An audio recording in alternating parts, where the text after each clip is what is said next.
eux, ils marchent par la foi et non par la vue.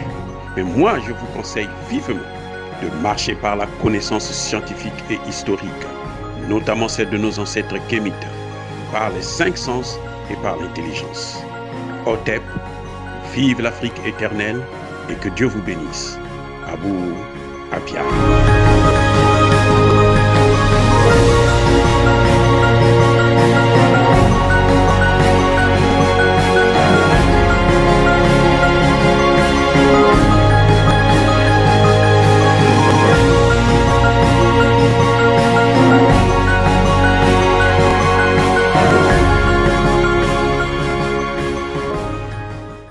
Otep à tous, bienvenue sur la chaîne des panafricanistes par essence, par excellence et par conviction. Celle des citoyens kémites par nécessité et obligation de combat. Nous sommes une chaîne qui n'est guidée que par nos ancêtres et rien que par les ancêtres qui appartiennent à l'égrégore du monde noir. Par conséquent, nous ne croyons en aucun Dieu venu de l'étranger. Toutefois, nos vidéos ne sont pas faites pour inciter à la violence ni à la haine. Notre combat est politique, géopolitique et géostratégique. Il s'agit pour nous, dans un langage approprié, de lutter en faveur de la souveraineté, la dignité et l'unité africaine. Ceci dit, aujourd'hui, je vais vous parler du coup d'État au Burkina Faso. Finalement, les militaires ont fini par prendre le pouvoir. Je m'en doutais bien. Et c'est un militaire formé en France, par la France, qui a pris le pouvoir. Mais vous savez, il faut quand même lui donner le bénéfice du doute. Même si je pense que mes soupçons se sont confirmés. C'est que la France n'avait plus besoin de Kaboré, puisqu'ils ont vu que Kaboré ne faisait pas leur affaire, parce que Kaboré n'a pas pu contenir les manifestations au Burkina Faso, et au fur et à mesure, ça continue. Parce que ce qui concerne le terrorisme, l'avancée du terrorisme, où actuellement les 2/3 du territoire sont occupés, ça, les gens s'en fichent éperdument. Les Français, eux, ils s'en fichent. La communauté internationale, pareil. Il y a déjà depuis 2016, lorsque les attentats ont commencé, ces attaques terroristes, il y a déjà 2500 morts. Ça veut dire que chaque jour qui passe, il y a au moins un mort au Burkina Faso. Chaque jour qui passe. Et là, je parle des civils, sans compter les militaires qui sont massacrés aussi. Et il y a 2 millions de déplacés. C'est une situation catastrophique. L'armée a été incapable. Elle est sous-équipée et désorganisée d'ailleurs. Donc, je pense que c'est mieux en situation de guerre qu'il puisse avoir un militaire qui prend les choses en main. Et ça a toujours été comme ça dans les cas les plus critiques. On a vu le général de Gaulle, il a pris le pouvoir pendant la guerre, la Seconde Guerre mondiale. Et c'est lui qui a créé la 5e République. Donc voilà, ce n'est pas une mauvaise chose. Mais on ne peut pas tout de suite, nous lui accordons au lieutenant-colonel Damiba, nous lui accordons le bénéfice du doute. Même si nous savons, nous sommes conscients que la France est toujours derrière.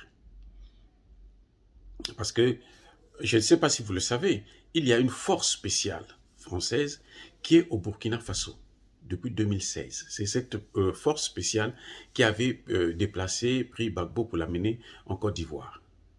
C'est quelques centaines de militaires français.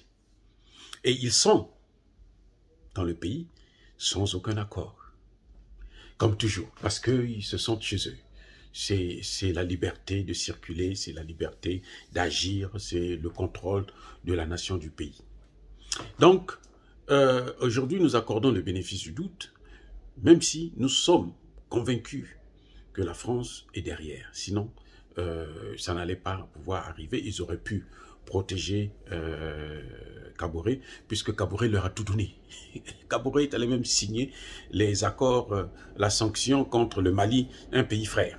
En revanche, nous allons attendre que le nouvel homme fort du Burkina Faso puisse poser des actes. Jusque-là, il est silencieux, il ne parle pas, il n'a rien dit.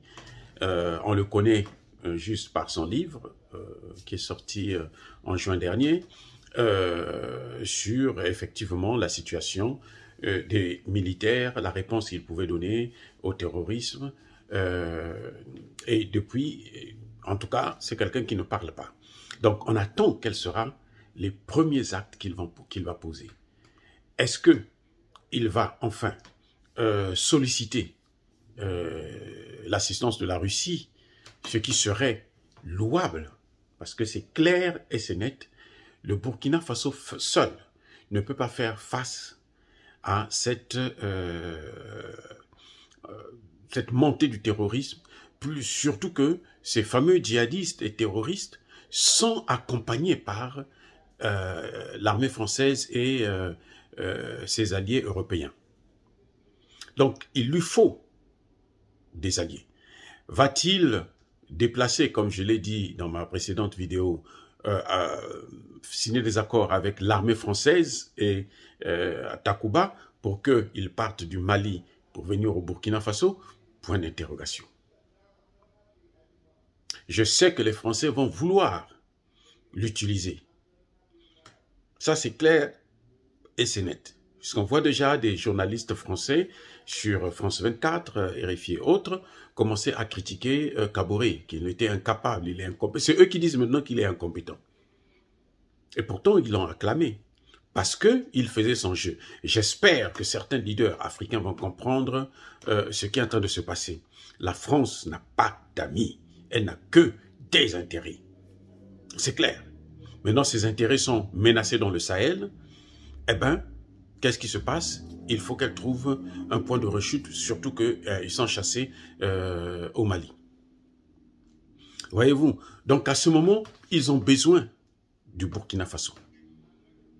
Va-t-il les laisser occuper le Burkina Faso ou va-t-il faire venir les soldats russes pour l'aider à faire face à cette crise gravissime?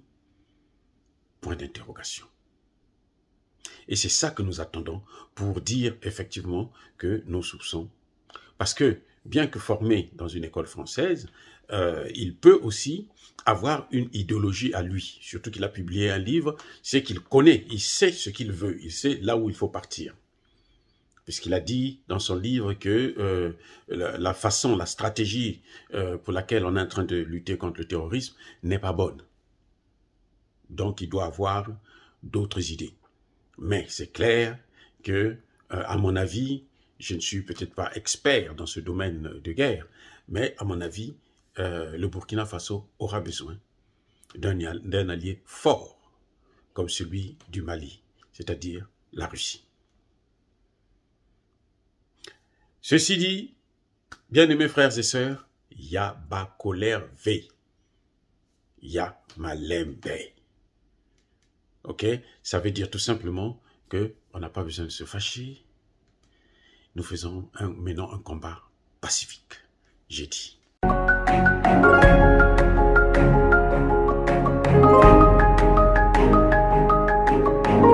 Otep, bien-aimés frères et sœurs, vous connaîtrez la vérité et la vérité vous affranchira. Ça, c'est pas moi qui le dis, c'est la Bible qui le dit. Mais moi, je vous dis mieux. Vous connaîtrez la vérité historique, notamment celle de vos ancêtres kémites, et vous aurez une vision globale de ce que c'est que la vraie souveraineté politique. J'ajoute, vous reviendrez à la spiritualité africaine ancestrale et vous comprendrez les enjeux de l'indépendance économique. Et pour terminer, vous accepterez votre identité culturelle kémite et vous obtiendrez deux choses. La première, c'est la paix, la seconde, c'est le développement, à une condition: l'unité de toute l'Afrique noire, l'unité de tous les Noirs du monde entier.